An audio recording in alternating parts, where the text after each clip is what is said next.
بسم اللہ الرحمن الرحیم۔ السلام علیکم ورحمۃ اللہ وبرکاتہ۔ سب سے پہلے ہم نے نبی پاک صلی اللہ علیہ وآلہ وسلم کی بیٹیوں کا ذکر کیا، اور اب ہم نبی پاک صلی اللہ علیہ وآلہ وسلم کی بیویوں کا ذکر کرنے جا رہے ہیں۔ سب سے پہلے ہم نے نبی پاک صلی اللہ علیہ وآلہ وسلم کی پہلی بیوی حضرت خدیجہ الکبریٰ رضی اللہ تعالیٰ عنہ کا ذکر کیا تھا، جو کہ اہل بیت میں شامل ہیں۔ اب ہم نبی پاک صلی اللہ علیہ وآلہ وسلم کی دوسری بیوی، دوسری ام المومنین، دوسری اہل بیت حضرت سودہ رضی اللہ تعالیٰ عنہ کا ذکر کریں گے۔ ان کا ذکر کا آغاز کرتے ہیں۔ حضرت سودہ رضی اللہ تعالیٰ عنہ جو تھی وہ قریش کی قبیلے سے تعلق رکھتی تھی۔ اللہ رب العزت نے حضرت سودہ رضی اللہ تعالیٰ عنہ کو نہایت صالح اور بہت ہی نیک طبیعت دی تھی۔ حضرت سودہ رضی اللہ تعالیٰ عنہ کا پہلا نکاح اپنے چچا زاد بھائی حضرت سکران رضی اللہ تعالیٰ عنہ سے ہوا۔ حضور پاک صلی اللہ علیہ وآلہ وسلم نے جب دعوت حق کا آغاز کیا تو انہوں نے فوراً اس پر لبیک کہا۔ ان کے شوہر نے بھی ان کے ساتھ اسلام کو قبول کر لیا۔ حبشہ کی دوسری ہجرت میں حضرت سودہ رضی اللہ تعالیٰ عنہ اور حضرت سکران رضی اللہ تعالیٰ عنہ بھی دوسرے مسلمانوں کی ہمراہ حبش کی طرف ہجرت کر گئے۔ کئی برس وہاں پر رہ کر مکہ واپس لوٹے، جہاں چند دن بعد حضرت سکران رضی اللہ تعالیٰ عنہ نے وفات پائی اور حضرت سودہ رضی اللہ تعالیٰ عنہ بیوہ ہو گئی۔ یہ وہ زمانہ تھا جب حضرت خدیجہ الکبریٰ رضی اللہ تعالیٰ عنہ نے وفات پائی تھی، اور نبی پاک صلی اللہ علیہ وسلم اپنی بیٹیوں کو دیکھ دیکھ کر افسردہ رہتے تھے کہ ایک دن حضور صلی اللہ علیہ وسلم کی جانثار صحابیہ حضرت خولہ رضی اللہ تعالیٰ عنہ نے ایک دن نبی پاک صلی اللہ علیہ وسلم سے عرض کی، اے اللہ کے رسول، خدیجہ رضی اللہ تعالیٰ کی وفات سے میں آپ کو پریشان دیکھتی ہوں، آپ اس طرح کریں کہ شادی کر لیں تاکہ آپ کی جو بیوی، آپ کی جو بیٹیاں ہیں ان کو ایک غمخوار ماں مل جائے۔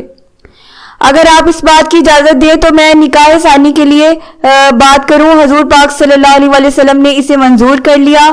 حضرت خولہ رضی اللہ تعالیٰ عنہ اب حضرت سودہ رضی اللہ تعالیٰ عنہ کے پاس تشریف لے گئی اور ان سے حضور صلی اللہ علیہ وسلم کی خواہش کا اظہار کیا۔ حضرت سودہ رضی اللہ تعالیٰ عنہ نے خوشی کے ساتھ حرم نبی میں بننے پر اظہار رضامندی کا اظہار کیا، اور ان کے والد نے بھی حضور صلی اللہ علیہ وسلم کا پیغام قبول کر لیا اور اپنی لخت جگر کا نکاح حضور صلی اللہ علیہ وسلم سے 400 درہم پر خود پڑھایا۔ نکاح کے بعد ان کے بیٹے یعنی کہ حضرت سودہ رضی اللہ عنہ کے جو پہلے بیٹے تھے عبداللہ گھر تشریف لائے۔ ابھی انہوں نے اسلام قبول نہیں کیا تھا۔ اس نکاح کا حال سن کر سخت رنجیدہ ہوئے اور سر پر خاک ڈالی۔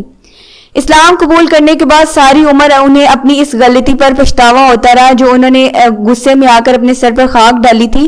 اسلام قبول کرنے کے بعد انہیں یہ بات تکلیف دیتی تھی کہ میں نے ایسا کیوں کیا، یعنی کہ انہیں شرمندگی ہوتی تھی۔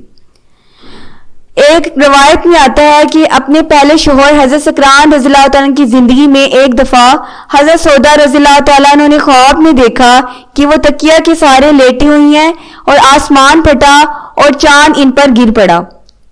انہوں نے یہ خواب اپنے شوہر سے بیان کیا تو وہ بولے، اس خواب کی تعبیر یہ معلوم ہوتی ہے کہ میں وفات پا جاؤں گا اور تم عرب کے چاند یعنی کہ حضرت محمد مصطفیٰ صلی اللہ علیہ وآلہ وسلم کے نکاح میں آؤ گی۔ اور واقعی اس خواب کی تعبیر چند دن کے بعد پوری ہو گئی۔ بعض روایتوں کے مطابق حضرت خدیجہ رضی اللہ تعالیٰ عنہ کی وفات کے بعد حضرت سودہ رضی اللہ تعالیٰ عنہ حضور صلی اللہ علیہ وآلہ وسلم کے نکاح میں آئیں۔ نبی پاک صلی اللہ علیہ وآلہ وسلم جب ہجرت کر کے مدینہ تشریف لے گئے تھے تو وہاں سے حضرت ابو رافع اور زید بن حارث کو مکہ بھیجا کہ حضرت فاطمہ الزہرا، ام کلثوم، حضرت سودہ ان سب کو لے کر مدینہ آئیں۔ چنانچہ وہ سب حضرات کو لے کر مدینہ لے آئے۔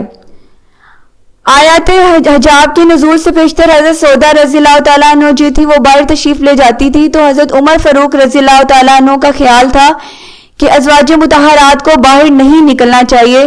چنانچہ انہوں نے نبی پاک صلی اللہ علیہ وسلم سے عرض کی کہ ازواج مطہرات کے لیے پردے کا انتظام کیا جائے یا باقی عورتوں کے لیے بھی، تو اللہ رب العزت نے وحی نازل کر دی جس کے بعد تمام عورتیں پردہ کی پابند ہو گئیں۔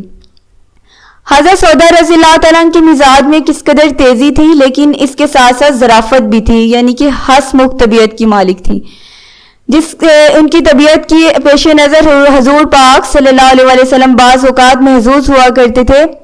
ابن سعد رحمت اللہ علیہ کا بیان ہے کہ کبھی کبھی وہ جان بوجھ کر بے ڈھنگے انداز میں چلتی، حضور صلی اللہ علیہ وآلہ وسلم دیکھتے تو ہنس پڑتے۔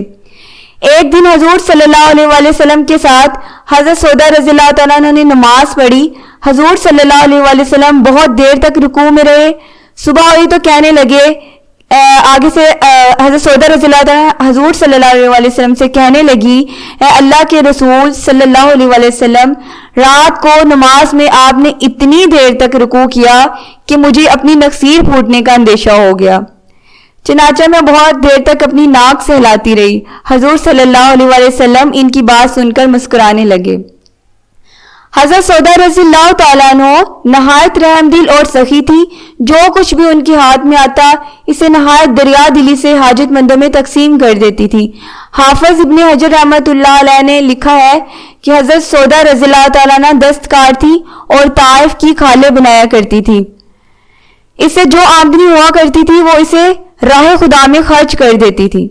حضرت عمر رضی اللہ تعالیٰ عنہ نے ایک دفعہ ان کی خدمت میں درہموں کی ایک تھیلی ہدیہ کے طور پر بھیجی۔ انہوں نے پوچھا، اس میں کیا ہے؟ لوگوں نے بتایا، درہم۔ آگے سے بولی، تھیلی میں کھجوروں کی طرح درہم؟ یہ کہہ کر تمام درہم ضرورت مندوں میں اس طرح سے بانٹ دیے جس طرح کھجوریں تقسیم کی جاتی ہیں۔ حضرت سودا رضی اللہ تعالیٰ کی عمر زیادہ تھی اور حضرت عائشہ رضی اللہ تعالیٰ عنہ ابھی نو عمر ہی تھی، اس لیے انہوں نے اپنی باری حضرت عائشہ صدیقہ رضی اللہ تعالیٰ عنہ کو دے دی، جو حضرت عائشہ صدیقہ رضی اللہ تعالیٰ عنہ نے خوشی سے قبول کر لی۔ حضرت عائشہ صدیقہ رضی اللہ تعالیٰ عنہ کا قول ہے کہ میں نے کسی عورت کو جذبہ رفاقت سے خالی نہیں دیکھا سوائے سودا رضی اللہ تعالیٰ عنہ کے۔ حضرت سودا رضی اللہ تعالیٰ عنہ اتنے پاکیزہ اخلاق کی حامل تھی کہ ایک دفعہ حضرت عائشہ رضی اللہ تعالیٰ عنہ نے فرمایا، سوائے سودا کے کسی عورت کو دیکھ کر میرے دل میں یہ خواہش پیدا نہیں ہوئی کہ اس کے جسم میں میری روح ہوتی۔ حضرت سودا رضی اللہ تعالیٰ عنہ 10 ہجری میں حضور صلی اللہ علیہ وآلہ وسلم کے ساتھ حج بیت اللہ سے مشرب ہوئی، یعنی کہ بیت اللہ کا حج کیا۔ چونکہ دراز قد اور تھوڑی سی موٹی تھی، اس لیے تیز چلنے سے مجبور تھی، یعنی کہ مشکل ہوتی تھی ان کو۔ حضور صلی اللہ علیہ وآلہ وسلم نے مزدلفہ سے روانگی سے پہلے انہیں چلنے کی اجازت دے دی تاکہ ان کو بھیڑ بھاڑ سے تکلیف نہ ہو۔ حاجت الوداع کے موقع پر حضور صلی اللہ علیہ وآلہ وسلم نے تمام ازواج مطہرات کو مخاطب کر کے فرمایا، اس حج کے بعد اپنے گھروں میں بیٹھنا۔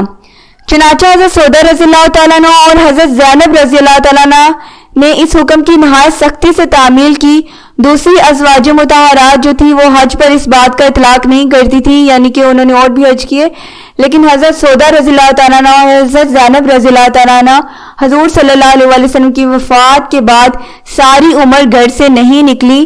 حضرت سودا رضی اللہ تعالیٰ عنہ فرمایا کرتی تھی، میں حج اور عمرہ دونوں کر چکی ہوں، اب خدا کے حکم کے مطابق گھر سے باہر نہیں نکلوں گی۔ حضرت سودا رضی اللہ تعالیٰ عنہ نے حضرت عمر فاروق رضی اللہ تعالیٰ عنہ کے عہد خلافت میں 22 ہجری میں وفات پائی۔ حضرت سکران رضی اللہ تعالیٰ عنہ سے ان کے پاس ایک بیٹا تھا جس کا نام عبد الرحمن تھا۔ انہوں نے خلافت فاروقی میں جنگ جلولہ میں شرکت کی اور نہایت بہادری کے ساتھ لڑ کر رتبہ شہادت پر فائز ہوئے۔ حضور پاک صلی اللہ علیہ وآلہ وسلم سے انہیں کوئی بھی اولاد نہیں ہوئی۔ حضرت سودا رضی اللہ تعالیٰ عنہ سے کل 5 احادیث مروی ہیں، جس میں سے ایک صحیح بخاری کے اندر موجود ہے۔ یہ قبیلہ لوئی کے ساتھ تعلق رکھتی تھی اور ان کے والد کا نام زما تھا۔ اللہ رب العزت قیامت کے دن ہمیں ام المومنین حضرت سودا رضی اللہ تعالیٰ عنہ سے ملاقات نصیب کرے اور ان کی طرح ہمیں بھی سخاوت اور حسن اخلاق کا مالک بنائے۔ وآخر دعوانا ان الحمد للہ رب العالمین۔